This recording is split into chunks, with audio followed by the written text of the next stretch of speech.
দর্শক, কাকরাইলের সমাবেশ স্থলে আছেন আমাদের সহকর্মী সিরাত আল মুস্তাকিম। সরাসরি চলে যাচ্ছি তার কাছে। সিরাত, কাকরাইলে এখন কি অবস্থা দেখছেন আমাদেরকে জানাবেন।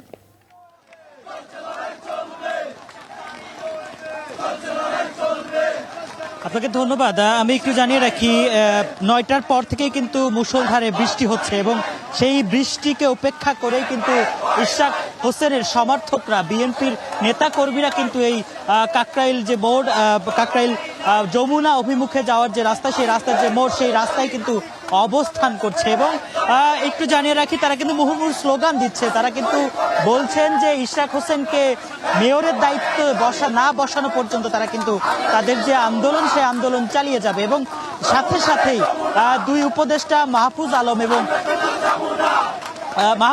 এবং আসিফ লিলি হালাল বিউটি সোপ, বিএসটিআই কর্তৃক সনদপ্রাপ্ত দেশের প্রথম হালাল বিউটি সোপ, দীপ্তিময় উজ্জ্বল ত্বকের জন্য।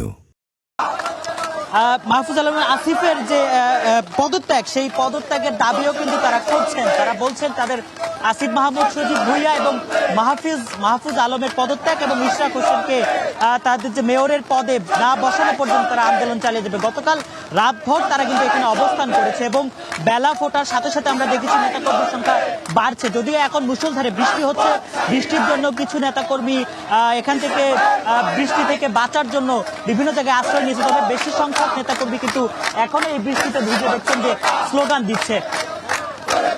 কাকরাইল মোড় থেকে এই ছিল আমার কাছে ইশরাক হোসেনকে মেয়রের দাবিতে যে বিক্ষোভ হচ্ছে, সেই বিক্ষোভের সর্বশেষ। সিরাত, অসংখ্য ধন্যবাদ আপনাকে।